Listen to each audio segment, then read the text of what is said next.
আউযু বিল্লাহি মিনাশ শাইতানির রাজিম বিসমিল্লাহির রাহমানির রাহিম তাবারাকাল্লাযী বিয়াদিহিল মুলক ওয়া আলা কুল্লি শাইইন قدير الذي خلق الموت والحياة ليبلوكم أيكم أحسن عملا وهو العزيز الغفور زربنا الله أكبر الله رب العالمين বলেন তাবারাকাল্লাযী বিয়াদিহিল মুলক তিনি হলেন সেই মহিমান্বিত পবিত্র সত্তা যে আল্লাহ রাব্বুল আলামিনের হাতে আসমান জমিনের ক্ষমতা যার হাতে তিনি কে ওই আল্লাহর হাতে পৃথিবীর সব ক্ষমতা আল্লাহ রাব্বুল আলামিনের হাতে মুলক মানে হলো রাজত্ব আসমান এবং জমিনের রাজত্ব যার হাতে জোরে বলেন তিনি কে ওয়া আলা কুল্লি শাইইন কাদির আমরা সামনে তাকাইলে পিছনে দেখি না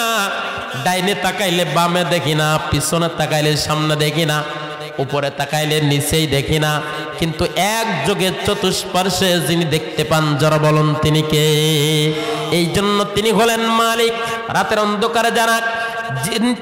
অন্ধকারে যারা রিজিক শিকার করে জীবিকা নির্বাহ করে তাদের মালিক আল্লাহ রাতের গভীরে যদি কেউ আল্লাহ বলে ডাক দেয় তার ডাকেও যিনি সাড়া দেন তিনি হলেন আল্লাহ দিনের বেলায় যিনি যদি কোনো বান্দা আল্লাহকে ডাক দেয় তার ডাকেও যিনি সাড়া দেন তিনি হলেন আল্লাহ জোরে বলেন সুবহানাল্লাহ আমার ভাইরা তিনি হলেন সেই আল্লাহ আল্লাযী খলাকাল মাউতা ওয়াল হায়াতা আল্লাহ রাব্বুল আলামিন আমাদের জন্য দুইটা জিনিস সৃষ্টি করেছে জোরে বলেন কয়টা তিনি হলেন ওই আল্লাহ যেই আল্লাহ রাব্বুল আলামিন দুইটা জিনিস সৃষ্টি করেছেন এক নাম্বার হলো মউত আর এক নাম্বার আর দ্বিতীয়ত হলো হায়াত আমরা মৃত্যু ছিলাম জীবিত করেছে এরপর আমাদেরকে আবার মরতে হবে আবার আমাদের আল্লাহর কাছে ফিরতে হবে আল্লাহ বলেন বান্দা তোমাদের জন্য আমি আল্লাযী খলাকাল মাউতা ওয়াল হায়াতা তোমাদের মরণ এবং জীবন সৃষ্টি করেছি একটা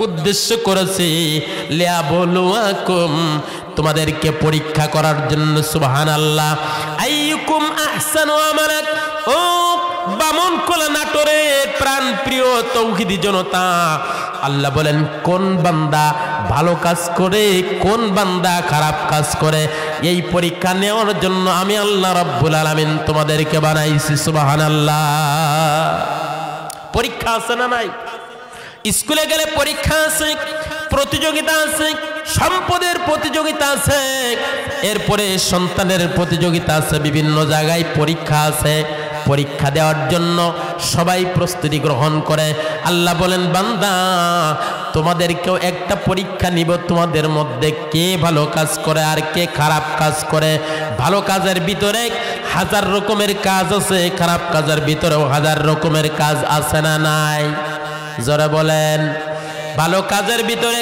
হাজার রকমের ভালো কাজ আছে আমার খারাপ কাজও আছে আমার ভাইয়েরা এই পৃথিবীর ভিতরে কোন ব্যক্তি ভালো কাজ করে আর কোন ব্যক্তি খারাপ কাজ করে পৃথিবীর মানুষ না জানলেও যিনি জানেন তিনি কে জোরে বলেন আমি হুজুর মানুষ আমার তা মনে হয় আল্লাহ জানে না জানে সভাপতি সাহেব এত সম্মানীয় ব্যক্তি তার খবরটাও আল্লাহ কি জানে সভাপতি কেন এই পৃথিবীর মডেল যারা দাবি করে ডোনাল্ড ট্রাম্প হিলারি ক্লিন্টন এরপরে জর্জ ডব্লিউ বুশ আমেরিকার প্রেসিডেন্ট গুলি নিজেকে পৃথিবীর মডেল দাবি করত আল্লাহ রাব্বুল আলামিন বললেন না না মডেল তুই না আমি আল্লাহ রাব্বুল আলামিন আনা গনিয়্যু ওয়া আনতুমুল ফুকারা একমাত্র ধনী হলাম আমি আল্লাহ আর পৃথিবী আমার সৃষ্টি সবাই হলো ফকির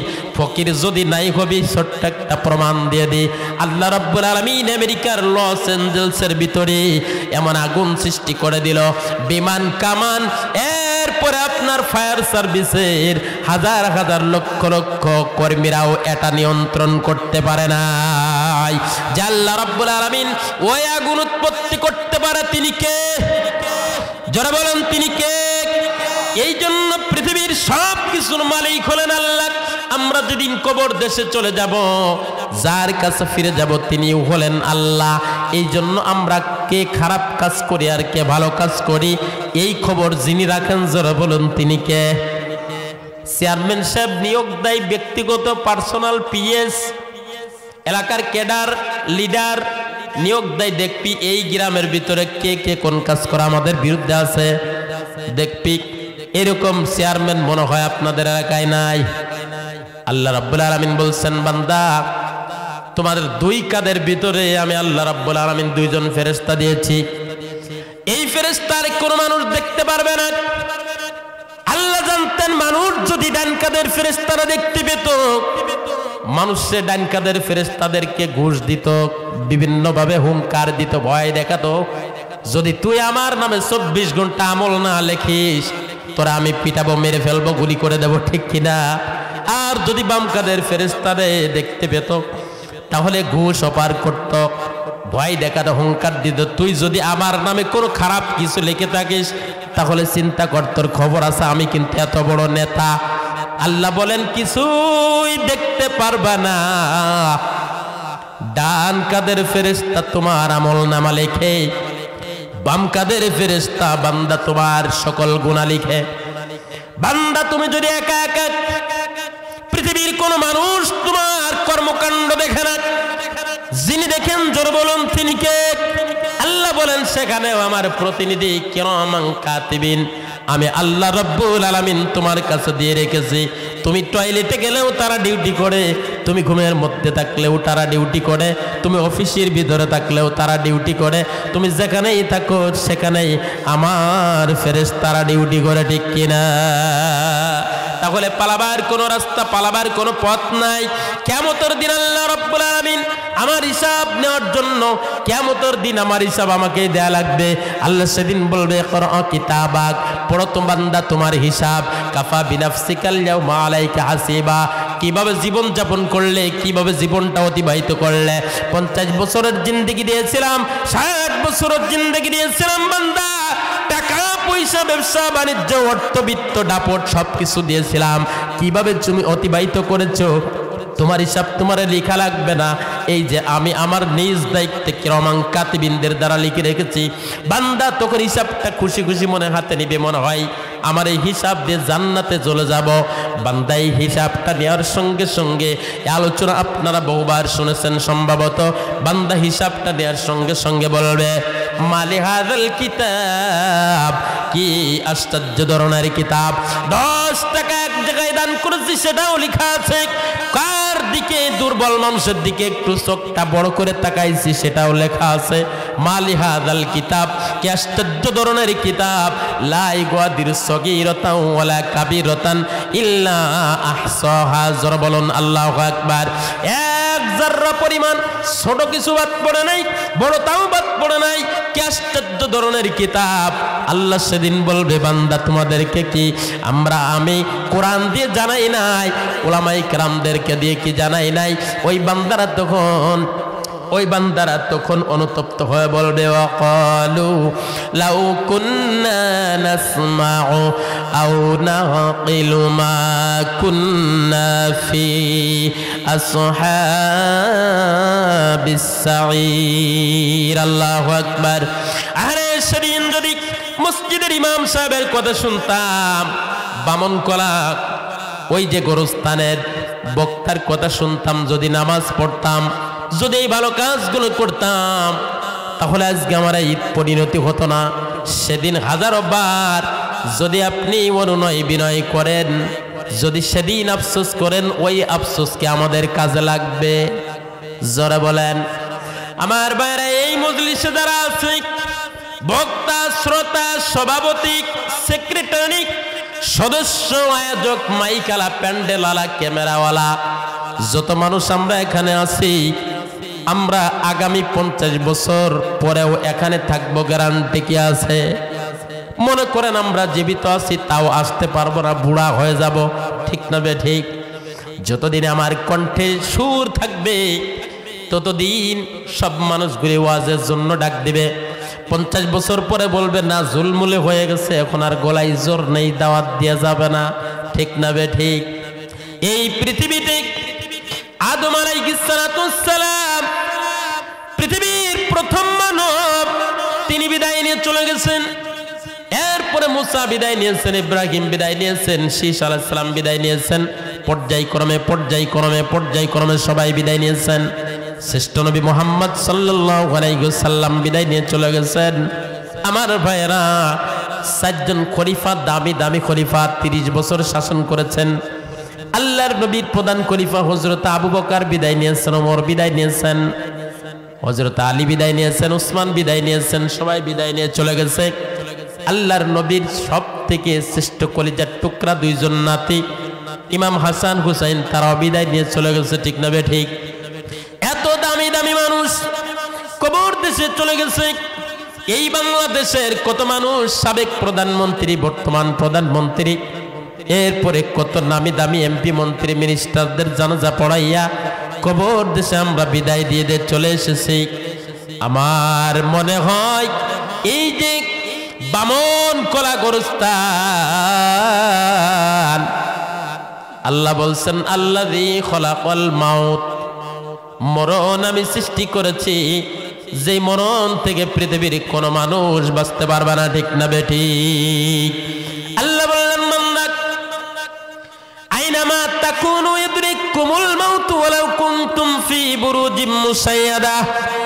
ও বান্দা, মরণ থেকে পালানোর জন্য বামন কোলার থেকে যখন পেটের ভিতর ব্যথা শুরু হয়ে যায়, নাটোরে চলে যাও, গুরুদাসপুর চলে যাও, এরপরে ঢাকায় চলে যাও, তারপরে সিঙ্গাপুর যাও, থাইল্যান্ডে যাও, গ্লাসের ভিতরে ঢুকো, কিন্তু যেখানে যাও না কেন মরণ তোমারে এক সময় আঁকড়ে ধরবেই ধরবে, ঠিক না বে ঠিক?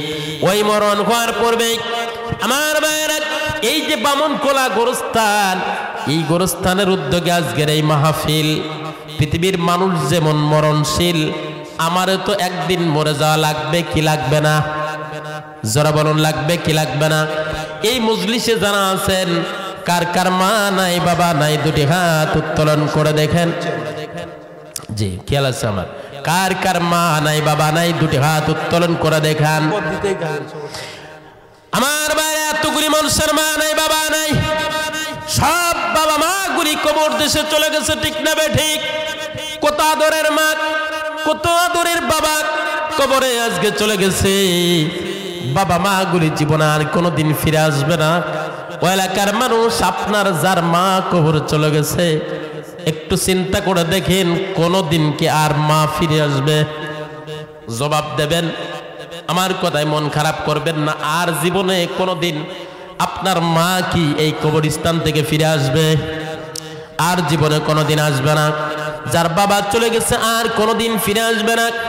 আমরাও একদিন কবর দেশে চলে যাব, জীবনে কোনোদিন আর ফিরে আসবো না। ফিরে যদি না আসি আর আমল নামার হিসাব যদি দেয়া লাগে, তাহলে আমাদের ঈমান আর আমল ভালো করা লাগবে কি লাগবে না? আল্লাহ কর্মসূচি দিয়েছেন 2টা। বান্দা, যদি আমি রব্বুল আলামিনের সাথে সাক্ষাৎ অর্জন করতে চাও, জান্নাতে যেতে চাও, কবরের ভিতরে শান্তি পেতে চাও, তোমাদের কর্মসূচি 1000 কর্মসূচি লাগবে না, কর্মসূচি 2টা। জোরে বলুন কয়টা? জোরে বলুন কয়টা? আর জোরে বলুন লিল্লাহি তাকবীর।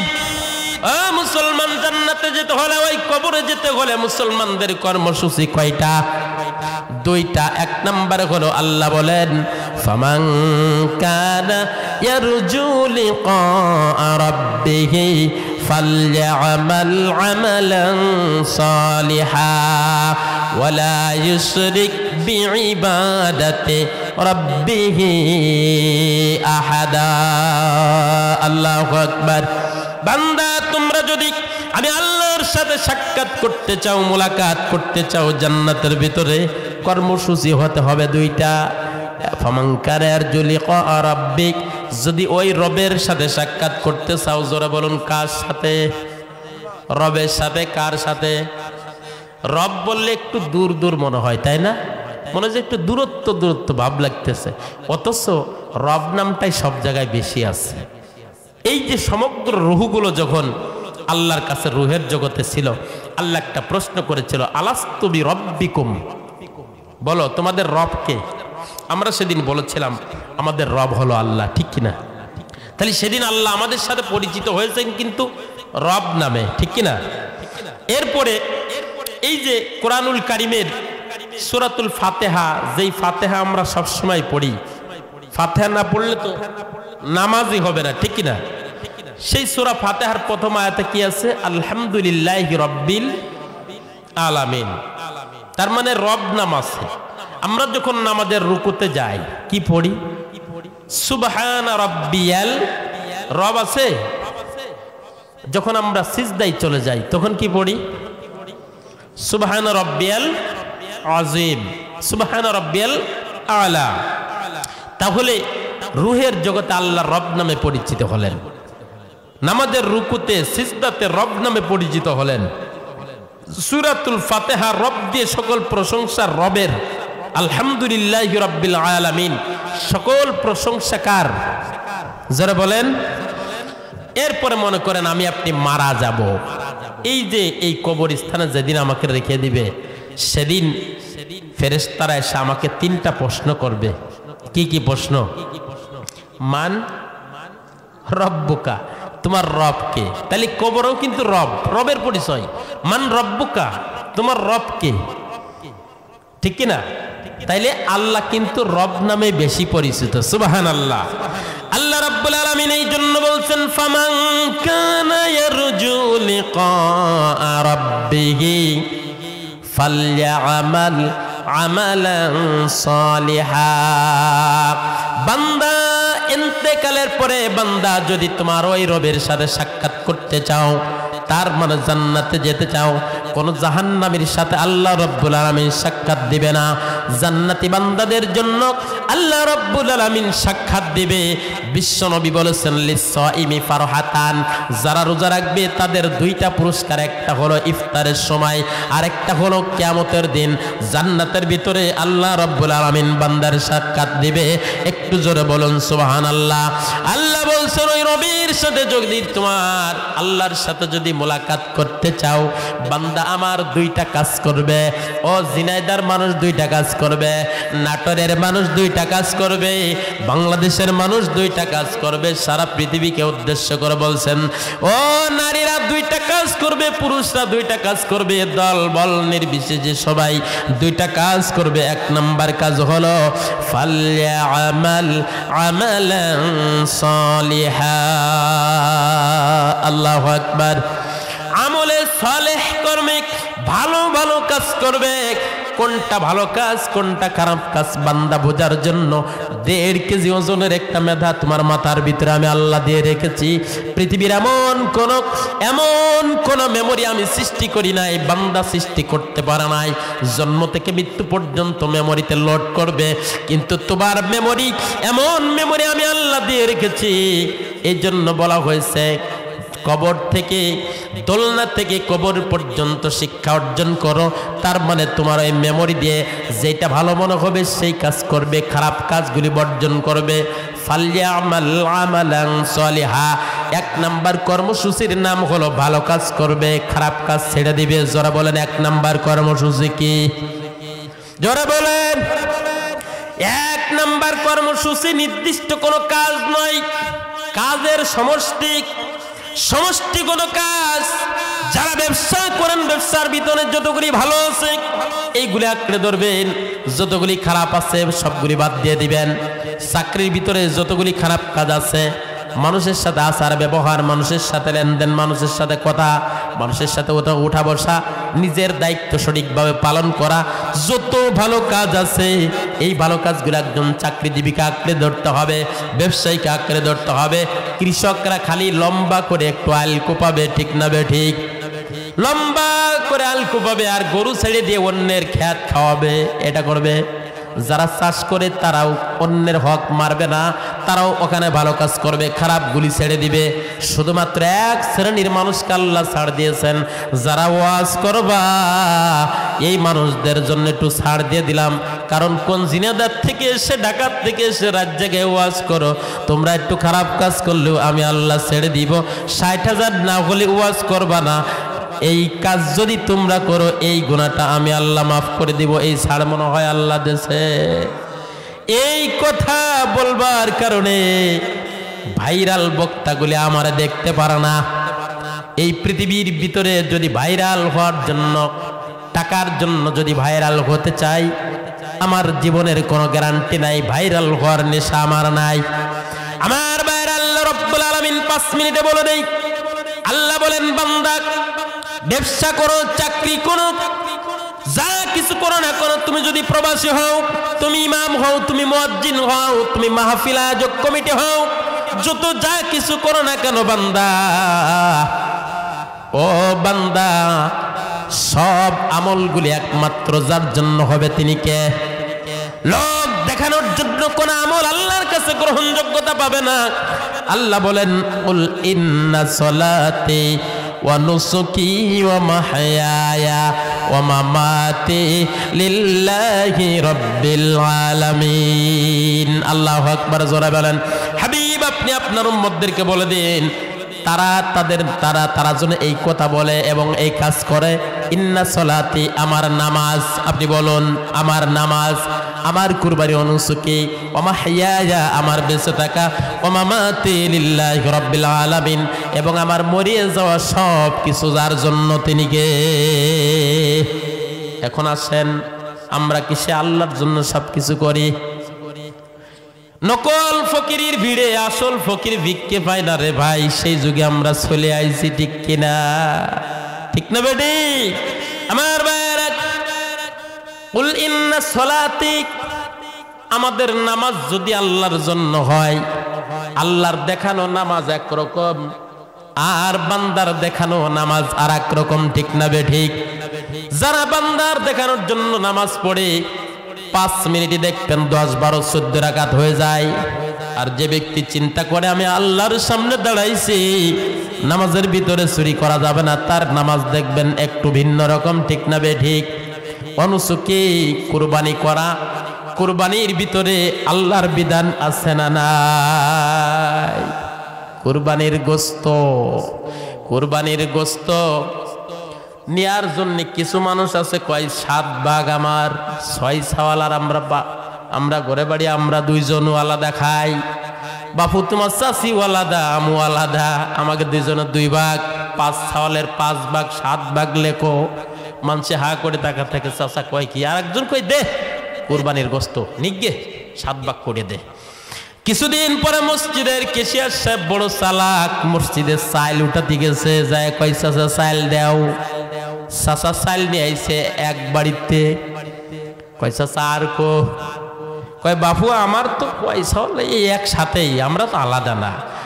তখন কেশিয়ার সাহেব কয় চাচা কুরবানির দিনকের কথা আমার মনে আছে, তোমার 5 ছাওয়াল আলাদা, 5 ছাওয়ালের 5 ভাগ দাও, চাষির সাথেও তুমি নাকি আলাদা খাও, ওনে 2 ভাগ দাও। চাচা কয় না রে বাবু না, আমরা সব একসাথে, তুই 1 ভাগ নিয়ে যা। তাহলে যেই চাচা কুরবানির গোশতের জন্য 7 ভাগ দিল, আর মসজিদে চাউল দেওয়ার সময় 2 ভাগ দিয়ে বিদায় করে দিতে বাড়ায়, এই চাচার আমল কি ভালো না খারাপ? এই চাচার আমল কি আল্লাহর জন্য না পেটের জন্য? জোরে বলেন। এই জাতীয় পেটওয়ালা মুসলমান মনে হয় বাংলাদেশে নাই। কুরবানি দেয়, ইমাম সাহেবের কাছে বারে বারে ঘন ঘন প্রশ্ন করে, হুজুর কন্ত দেহি কার কুরবানিটা এবার বড়, মানে নিজে যে বড়তা দেশে এটা তো ডাইরেক্ট শুনতে পারতেছে না হুজুর, মেলাই তো জবাই করলেন, কত কাঠটা সবচেয়ে ভালো হয়েছে এবার, আমি এমনি শুনতেছি, লোকজনের সামনে খালি জিগাই। আর ইমাম সাহেব কয় চাচা এবারের সেরা গরু হলো আপনার, এবার সবচেয়ে ভালো গরু, বড় গরু আপনারটা। চাচা তখন 4 কাপে সড়ক মারে আর কয় এটাই তো শুনতে চাচ্ছিলাম, এই আমল কি আল্লাহর কাছে পৌঁছাইছে? আল্লাহ বলেন বান্দা লা ইয়ানালাল্লাহু লুহুমুহা, কুরবানির কোন গোশত আমি আল্লাহর কাছে পৌঁছাই না, ওয়ালা দিমাউহা, কোন রক্ত আমি আল্লাহর কাছে পৌঁছাই না। গোশত খাবা তোমরা, রক্ত খাবে জমিন। ওয়ালাকি ইয়ানালুহুত তাকওয়া, তোমাদের অন্তরের তাকওয়াটা আমি আল্লাহর কাছে পৌঁছে যাবে। এই জন্য ভালো কাজ করতে হবে। আমরা চিন্তা করি, আমরা নিজে নিজে চিন্তা গবেষণা করে করে ভালো কাজগুলো আঁকড়ে ধরবো, খারাপ কাজগুলি ছেড়ে দেব। কারা কারা রাজি আছেন? লিল্লাহি তাকবীর। আল্লাহ তৌফিক দাও, কোন আমিন। হাত নামান। তাহলে তাহলে কয়টার কথা বলছি? দুইটা। শিডিউল দিয়েছে আল্লাহ কয়টা? ভাই তো আসতে চাচা, দুইটা। আমাদের কর্মসূচি কয়টা? দুইটা। তার এক নাম্বার হলো সব ভালো কাজগুলো আঁকড়ে ধরা, খারাপ কাজগুলি বর্জন করা। দ্বিতীয় নাম্বার কর্মসূচিতে আসেন। আল্লাহ রাব্বুল আলামিন বলেন ওয়ালা ইউশরিক বিইবাদাতি রাব্বিহি আহাদা। আল্লাহু আকবার। ও বান্দা, তোরে খাওয়াই আমি, তোর রিজিক দাতা আমি, তোর জীবন দিয়েছে আমি, মরণ দিয়েছে আমি, ফিরে আসতে হবে আল্লাহর কাছে। ও বান্দা, সর্বস্তরে আমার সমকক্ষ কাউকে মনে করবি না, আমার সাথে কাউকে শিরিক করবি না। যা চাওয়ার আমার কাছে চাবি, যা পাওয়ার আমার কাছে পাবি। জোরে বলুন সুবহানাল্লাহ। যুবকরা কি আল্লাহর কাছে চাই? যুবকরা যায় কয় জ্যোতিষী রে জ্যোতিষী, হাত দেখিয়া কও দেখি, মনে মনে যারে চাই তারে পাবো কি? আছে না নাই? কারণ ইমাম সাহেবরা হাত দেখলে ইমাম সাহেব হাত দেখতে পারে না। কোরআন হাদিসে কিন্তু হাত দেখার বিধান নাই। জ্যোতিষীরা কয় যুবকরে তুই আয়, কোন নারী তোর পছন্দ সেই নারীরে আমি আইনে দেব, তুই পাবি কিনা বলিয়ে দেব। এই জন্য জ্যোতিষীর ঘুরে বেড়ায় জ্যোতিষী, কার জট বড়, কার মজ বড়, কে কোন গাছতলায় বসে আছে তার খুঁজে খুঁজে যুবকরা যায় এই গান ধরে জ্যোতিষী রে জ্যোতিষী, হাত দেখিয়া ক দেখি, মনে মনে যারে চাই তারে পাবো কি? ঠিক কিনা আমার ভাইয়েরা? সব কিছু চাইতে হবে যার কাছে, তিনি কে? জীবনের মালিক তুমি আল্লাহ, মরণের মালিক তুমি।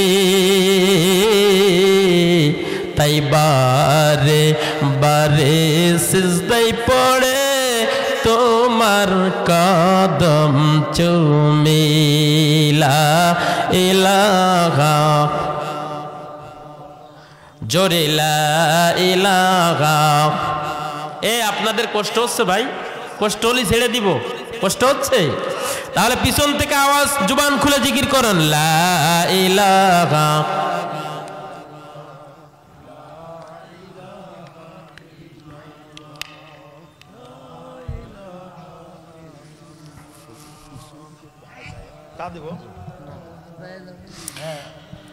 লা ইলাহা ইল্লাল্লাহ, লা ইলাহা,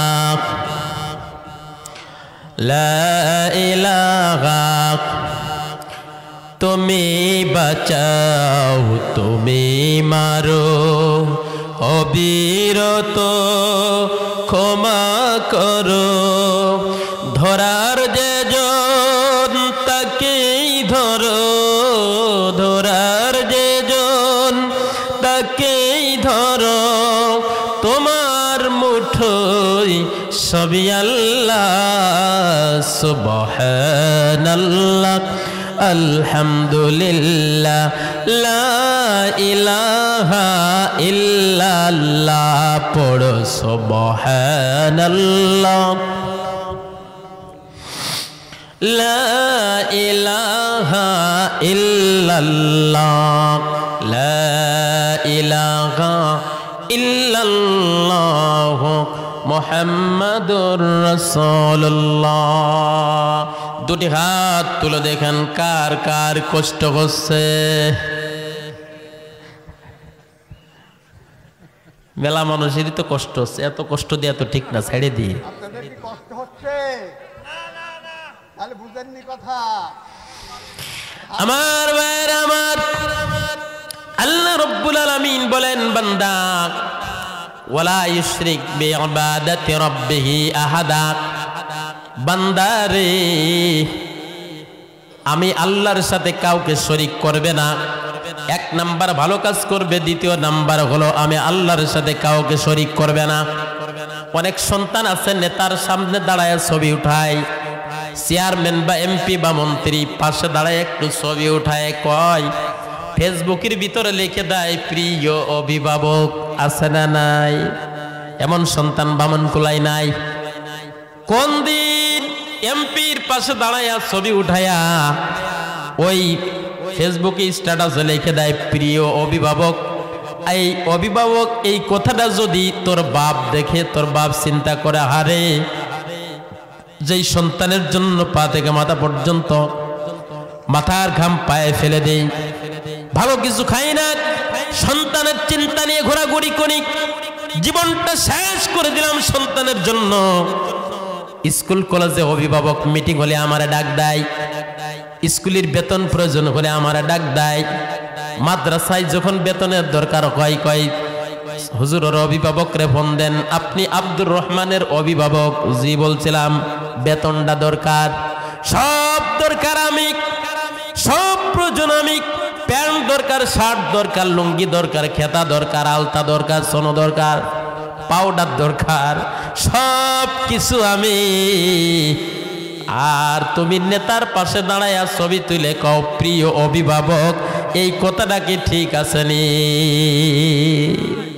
আল্লাহ বলেন বান্দা তুমি যদি তোমার পরিবারের কোনো অভাব অনটনের কথা চার দোকানে যে গল্প করো, কেউ তোমার টাকা দিবে না, পয়সা দিবে না, কেউ তোমার কিছুই দিবে না, আরো পরস্পর বলা বলি শুরু করবে, গেছে ধ্বংস হয়ে। যদি তোমার মেয়ের বিয়ে জোটে, তুমি এই যে দুর্বলতা প্রকাশ করেছো চার দোকানে বসে, কিছু মানুষ বলবে ওর সংসার এখন ভালো না, বাইজিরা সত্য কথা, ও কিন্তু অনেক দুর্বল মানুষ, তোমার দুর্বল পয়েন্ট খুঁজবে। আল্লাহ বলেন বান্দা এই পৃথিবীর ভিতরে এমন কোন মাখলুক নাই যে মাখলুকের রিজিক আমি আল্লাহ রাব্বুল আলামিন দিই না। পৃথিবীর কোন রাজা বাদশাহ তোমারে খাওয়াইতে পারে না, তোমার এক সেকেন্ড হায়াত বাড়াইতে পারে না, সব কিছু দান করি আমি আল্লাহ রাব্বুল আলামিন। প্রশংসা করবে আমি আল্লাহর, সব কিছু করবে আমি আল্লাহর, সিজদা করবে আমি আল্লাহর। জোরে বলেন সুবহানাল্লাহ। সিজদা করতে হবে কার? প্রশংসা কার? চাইতে হবে কার কাছে? ফিরে যেতে হবে কার কাছে? নারীরা যাবে কার কাছে?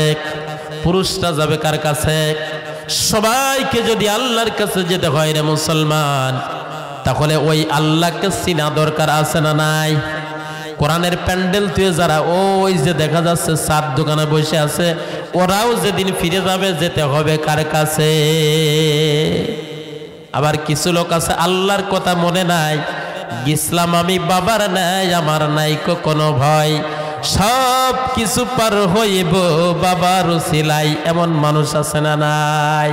ওরে দয়াল বাবা ভণ্ড বাবা লাগে আমার ডর, দয়াল বাবা ভণ্ড বাবা লাগে আমার ডর, ফেরেশতারা গুরুজ মারবে কবরের ভিতর বাবারে, ঠিক না বে ঠিক? ফেরেশতারা গুরুজ মারবে কবরের ভিতর। তোর দয়াল বাবার এমনি গুনি মুতে বাবা লয় না পানি, ওরে খালি করে টানা টানি পর্দার ভিতর, ফেরেশতারা গুরুজ মারবে কবরের ভিতর বাবারে, ফেরেশতারা গুরুজ মারবে কবরের ভিতর। এমন পার্টি আছে না নাই? আমার ভাইয়ের আল্লাহ বলেন কোন বাবার কাছে যে তুই বান্দা হয়ে বান্দার কাছে ধর্ণা দিবি না, বান্দা হয়ে বান্দার কাছে কিছু চাবি না, যা দরকার আমি আল্লাহ রাব্বুল আলামিন তোর দেওয়ার জন্য বসে আছি। এই যে লাইলাতুল বরাতের রজনী আসতেছে, আল্লাহ এই রাত্রে এসে বলবে ইদা কানাত লাইলাতান নিসফু মিন শাবান কুমু লাইলাহা ওয়া সুমু ইয়াওমাহা, যখন শাবান মাসের মধ্য রজনী বান্দা এসে যায়, এই মধ্য রজনীর ভিতরে সাত আসমান ভেদ করে নিম্ন স্তরের আসমানে আল্লাহ রাব্বুল আলামিন বলেন আলামিম মুস্তাগফির ফাগফির লাহু আলামিম মুস্তারজিক ফারজুক লাহু। কে আছো গুনাহ করে ফেলেছো, আমি আল্লাহ রাব্বুল আলামিন তার গুনাহ মাফ করে দিব। কে আছো রিজিকের অভাবগ্রস্ত বান্দা, তার অভাবকে আমি দূরীভূত করে দেব। এইরকম ভাবে আলা কাজা হাত্তা ইয়াতলু আল ফাজার, ফজর পর্যন্ত আল্লাহ বান্দার জন্য এই সুবর্ণ সুযোগ দিয়েছেন। একটু জোরে বলা যাবে কি সুবহানাল্লাহ? এই দিন আমরা বান্দার কাছে চাই না, আমরা যাই চাই পীর বাবার কাছে, ভণ্ড বাবার কাছে, ঠিক না বেঠিক? এই জন্য আল্লাহ বলছেন ওয়ালা ইশরিক বিইবাদাতি রাব্বিহি আহাদা। আল্লাহু আকবার।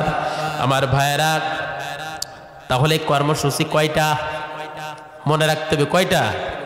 জান্নাতে যেতে হলে 1 কোটি কাজ করা লাগবে না, 20-50টা কাজ করা লাগবে না। কাজ করা লাগবে কয়টা? কথা কয় না পিছনের ভাইরা, কথা কয় না? 2টা। 1 নাম্বার ভালো কাজ করতে হবে, সব ভালো কাজ করতে হবে, সব খারাপ কাজ ছাড়তে হবে। রাজি আছেন তো? 2 নাম্বার আল্লাহর সাথে শিরিক করা যাবে না। কি কি কাজে শিরিক করা যাবে না এটা আমরা সবাই জানি। যদি না জানেন ইমাম সাহেবের কাছ থেকে শুনে নেবেন। রাজি আছেন না সবাই ইনশাআল্লাহ? আমার ভাইয়েরা, আল্লাহকে ভুলে যাওয়ার কারণে আমাদের কপালে আমাদের কথা আজকে আল্লাহ শোনে না। ওই যে এক স্কুলে আমাদের এলাকায় একটা গল্প শুনছিলাম, খাবেন আপনারা?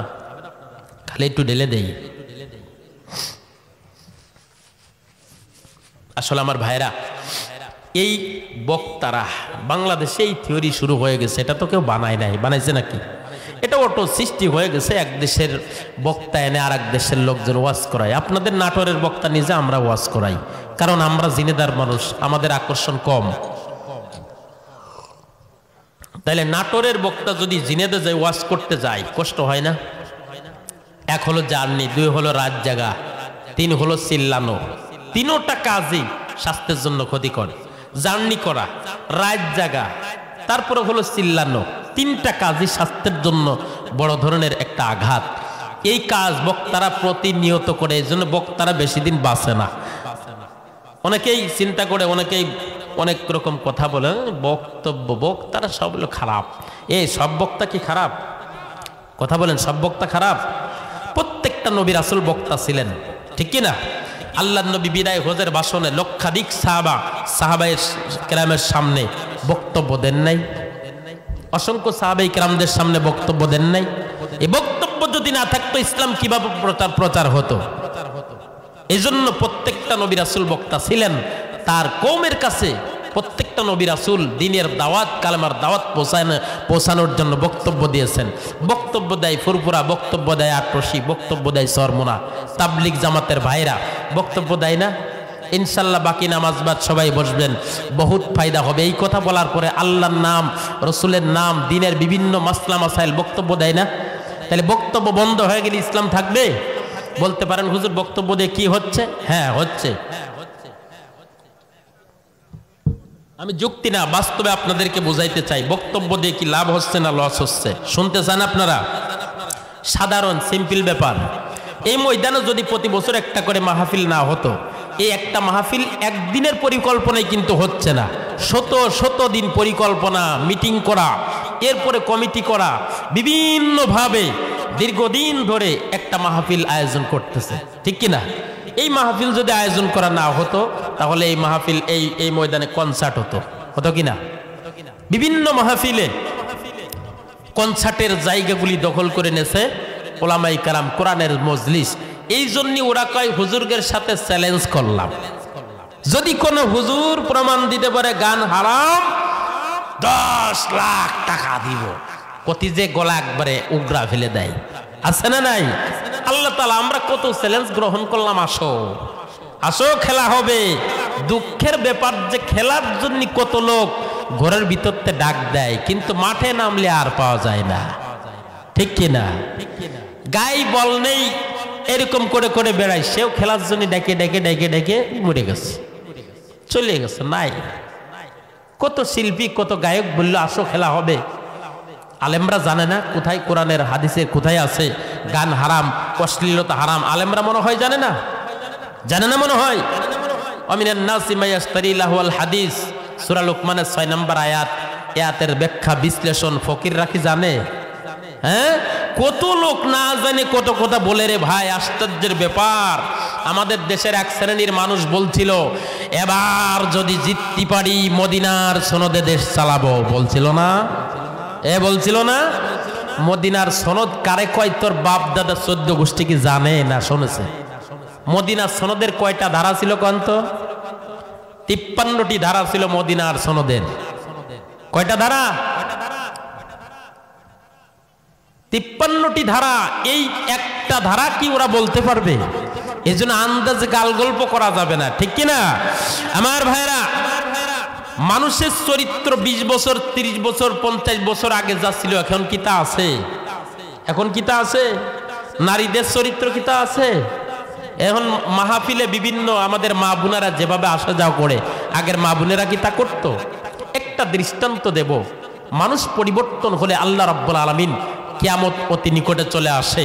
মানুষ যখন পরিবর্তন হয়ে যায়, মানুষের ঈমান আমল যখন নষ্ট হয়ে যায়, তসবির দানার মতো আল্লাহ রাব্বুল আলামিন তসবি ছিঁড়ে গেলে যখন এক একটা দানা টাস টাস টাস টাস করে পড়তেই থাকে, যখন মানুষ অন্যায় অপরাধ কোরআন থেকে বিমুখ হয়ে যাবে, আল্লাহ থেকে বিমুখ হয়ে যাবে, আল্লাহর দ্বীনের দাওয়াত আর ভালো লাগবে না, মানুষ যখন অন্যায় অশ্লীলতাকে মডেল মনে করবে, তখন দেখবেন তসবির দানার মতো বিপদ আসবে। বিশ্বনবী সাল্লাল্লাহু আলাইহি ওয়াসাল্লাম বলছেন, সাহাবারা আমার কণ্ঠে কোরআন শোনো, আমার কাছে বক্তব্য শোনো, তোমাদের এখন গলা কেটে ফেলা ইসলামের জন্য জীবন দেয়া যত কঠিন, শেষ জামানায় আমার উম্মতরা হাতের নখ কাটা তার চেয়ে বেশি কঠিন হবে। কেমন কথা হয়ে গেল না? কেমন হয়ে গেল না? শেষ জামানায় নখ কাটাও তার থেকে কঠিন হবে। প্রমাণ নিবেন? প্রমাণ নিবেন? এমন এমন মা আছে, এমন এমন বোন আছে, এমন এমন ছেলেরা আছে, 10,000 টাকা দিবেন আর কবেন তো কেনে আঙ্গুলের নখটা একটু কাটিয়ে ফেলা। কবে যে 10,000 টাকা আমি নেব না, যত্ন করে এই চারা বানাইছি, এই কুদাল মার্কা নখ বানাইছি, এই নখটা কত মানুষকে আমি দেখানোর জন্য বানাইছি, এটা কাটতে পারবো না, ঠিক না বে ঠিক? এই জন্য আল্লাহর নবী বলছেন, শেষ জামানায় যারা একটা সুন্নাতকে আঁকড়ে ধরার চেষ্টা করবে, এই ব্যক্তিরা গলা কাটা শহীদের মতো সওয়াব পাবে, তাদের সাথে জান্নাতে যাবে। জোরে বলুন আল্লাহু আকবার। আমার ভাইরা 1 মিনিট একটা কথা বলি, কিয়ামতের 10টি আলামত।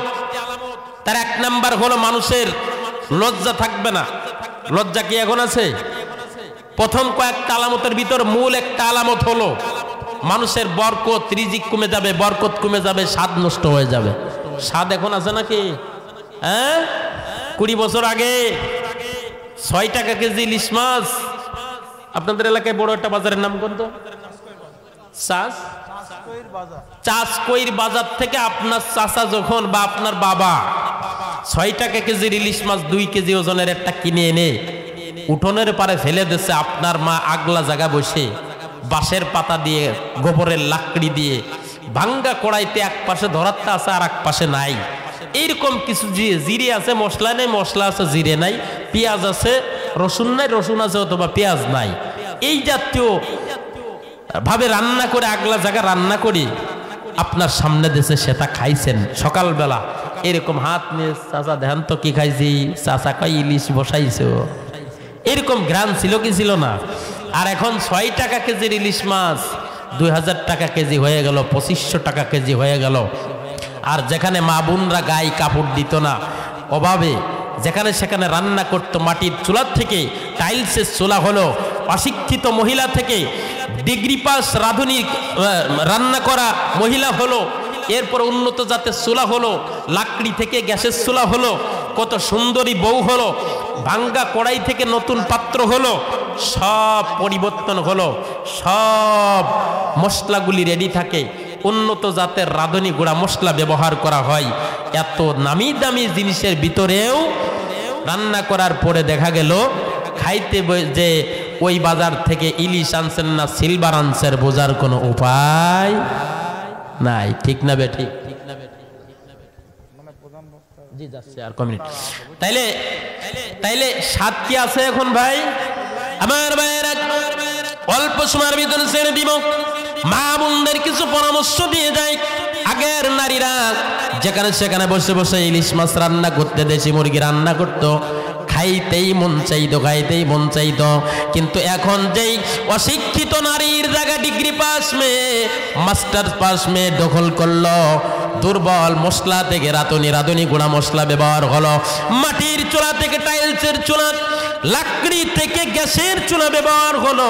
এত উন্নতি হওয়ার পরেও কেন মাছের স্বাদ লাগে না? আমার গবেষণা একটা জিনিস আমি পেয়েছিলাম মুসলমান, এই জিনিসটা হলো আগের মা বোনেরা দুর্বল হলে, অশিক্ষিত হলেও রান্না করে অথবা নিজের করে একটা যায় নামাজ রাখতো, তসবিহ রাখতো, তসবিহ গুনত, আর রান্না করার সময় বিসমিল্লাহির রহমানির রহিম বলে ওই যে লাকড়িটা চুলার ভিতরে দিত, আর আল্লাহর কাছে বলতো, মালিক নাঙল জোয়াল নিয়ে মাঠে গেছে, তরকারিতে যদি স্বাদ না হয় এমন বাড়িয়ে বাড়িবি, বাপের বাড়িতে যেও শান্তি পাবো না। আল্লাহ আজকে তোর তেল ফুড়ে গেছে, কিভাবে স্বাদ হবে আল্লাহ, তরকারিতে যেন স্বাদ হয়। বিসমিল্লাহ করে যখন চুলার ভিতরে লাকড়ি নিয়েছে, আল্লাহ বলছেন তোর চিন্তা নাই, পৃথিবীর যেই বান্দা আল্লাহকে স্মরণ করে, আল্লাহ বলেন ওয়ালা তাহিনু ওয়ালা তাহজানু ওয়া আনতুমুল আ'লাউনা ইন কুনতুম মুমিনিন। মুমিন যারা হবে তাদের কোনো চিন্তা নাই, কোনো ভয় নাই। জোরে বলুন আল্লাহু আকবার। অশিক্ষিত নারীরা যখন দুর্বল চুলার ভিতরে বিসমিল্লাহ কয়ে স্বামীর ভয়ে আল্লাহর কাছে দোয়া করে লাকড়ি দিয়েছে, আল্লাহ বলেন তোর স্বামী এই তরকারি খেয়ে অন্যদিন যা ভাত খায় তার থেকে ডাবল ভাত আজকে বসায় দিবে। জোরে বলা যাবে কি সুবহানাল্লাহ? আর এখনকার নারীরা রান্না করতে বসে চেয়ারে ডান পাশে টেলিভিশন, 32 ইঞ্চি টেলিভিশন ঝুলাইয়ে দেয়, তসবিহ নাই, তসবির জায়গা টেপে, ঠিকই তসবির বদলে রিমোট টেপে, রিমোট নিয়ে টিপতে টিপতে রিমোটের বাটন ক্ষয় করে ফেলে। এই নারী যেই সময় লবণ দেওয়া দরকার সেই সময় দেয় না, যেই সময় মাছ উল্টানোর দরকার সেই সময় উল্টাতে মনে থাকে না। রান্নায় খেয়াল দিলে আমার কিরণ মালা চলে যাবে, ঠিক না বে ঠিক? এই জন্য আল্লাহকে যদি কোনো বান্দা ভুলে যায়, তার সংসারে অশান্তি শুরু হয়, কর্মজীবনে অশান্তি শুরু হয়। সর্বস্তরে আল্লাহকে স্মরণ করতে রাজি আছি না নাই? লিল্লাহি তাকবীর। আমার ভাইয়েরা, এই গরুস্থানের ভিতরে, বামন কোলা গরুস্থানের ভিতরে অনেকের মা শুয়ে আছে, বাবা শুয়ে আছে। বাবা মা এমন মানুষ সেখানে আছেন, বাবা মা জীবিত ছিল কিন্তু টাকা ছিল না, পয়সা ছিল না, বাবা মারে খেদমত করতে পারেন নাই। এখন টাকা আছে, পয়সা আছে, কত কিছু আছে, মা নাই, বাবা নাই, সৃষ্ট সম্পদ আজকে হারিয়ে ফেলেছেন। এমন মানুষ এখানে আছে না নাই? মার ওষুধ কিনে দিতে পারে নাই, বাবার ওষুধ দিতে পারে নাই, টাকা পয়সা দিতে পারে নাই, কিন্তু এখন সব আছে, কিন্তু বাবা মা কবরে চলে গেছে। এই মার মতো শ্রেষ্ঠ নেয়ামত পৃথিবীতে আর নাই। এমন সন্তান এখানে অনেকে আছে, ঠিক কিনা?